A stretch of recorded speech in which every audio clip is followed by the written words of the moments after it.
made a beat that sounded like it came straight out of the early 2000s. It's got that whole nostalgic vibe. Let me show you how to make it from scratch. I'm going to be using Native Instruments 24K Luxury Hip Hop Bundle. If you would like access to this entire session as well as the full beat, it's going to be on my Buy Me a Coffee page. And if you like these type of videos and you would like to support me further, you can do so on buymeacoffee.com/JanaeEnemsage. All the links will be in the description.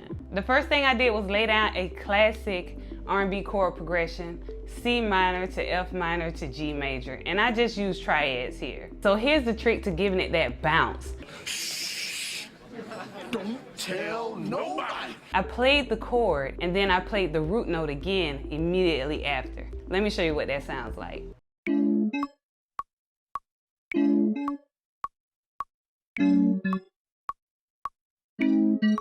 Now here's where the magic happens. In between the chord progression, I played short, quick, bouncy notes to give it a call and response type feel. This is what gives it that nostalgic feeling from the early 2000s. Let's get into it.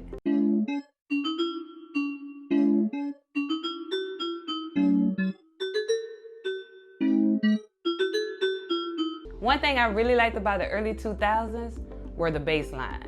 It wasn't just there to fill space, you know? It felt alive. It felt like another voice. That's what I was looking for here. Instead of long, drawn out bass notes, you would hear short, punchy bass lines that kind of groove with the melody or groove with the chord progression. Take a listen to this.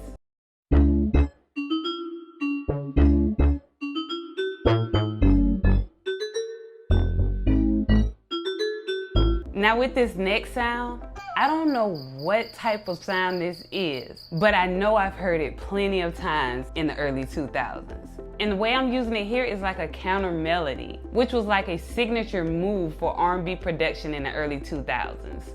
This was something that was used by Timbaland, the Neptunes, Dark Child, and many more. So instead of everything just happening at the same time on a downbeat, on an upbeat, the elements would play off of each other and make the beat feel alive.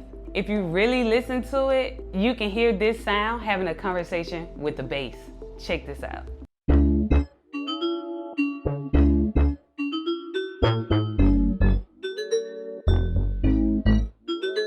I would say this might be one of the most important tricks to 2000 production. If you're getting any value from this video, please consider subscribing, liking, and comment down below what's your favorite song from the early 2000s. Back to the beat. Another important technique used in the early 2000s were layering. So I went in and layered the main chord progression with this ambient horn type sound.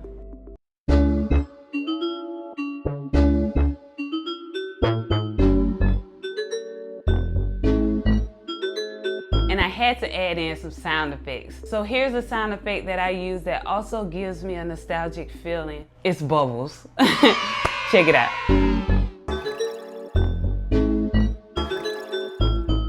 All right, and now for the drums. The drums from the early 2000s felt punchy, rhythmic, but still clean. I mean, them 10s, they 10s, but I keep them clean. Unlike the modern trap sound that relies on fast hi-hats and rolling 808s, the early 2000s drums had more of a human feel, where they often used live instrumentation. And if they didn't have the live instrumentation, they sampled it from live recordings on records. So I made my drums, my hi-hats more rhythmic, as well as added in some live toms. So if you want to do the same thing, get you some punchy drums that's not too muddy, a snappy snare, and instead of fast repeating hi-hats, we want to do something that feels more like a groove. So give that a try, as well as maybe add a little swing.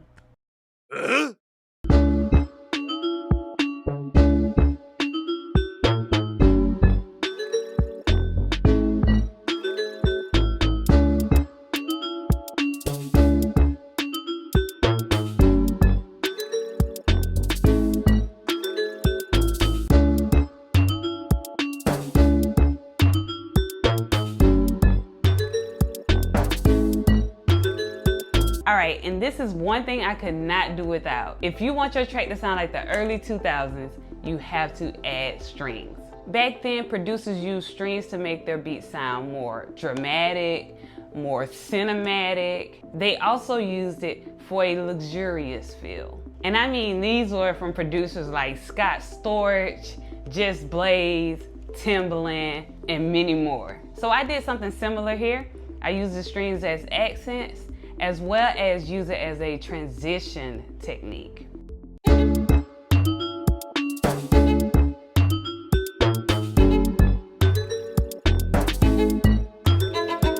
And of course I had to layer them. All right, and that's how you make a classic 2000s beat. It's all about the call and response, making that bass sing, smooth textures, and drums that feel like you played them with your own hands. I hope this video helps. Peace.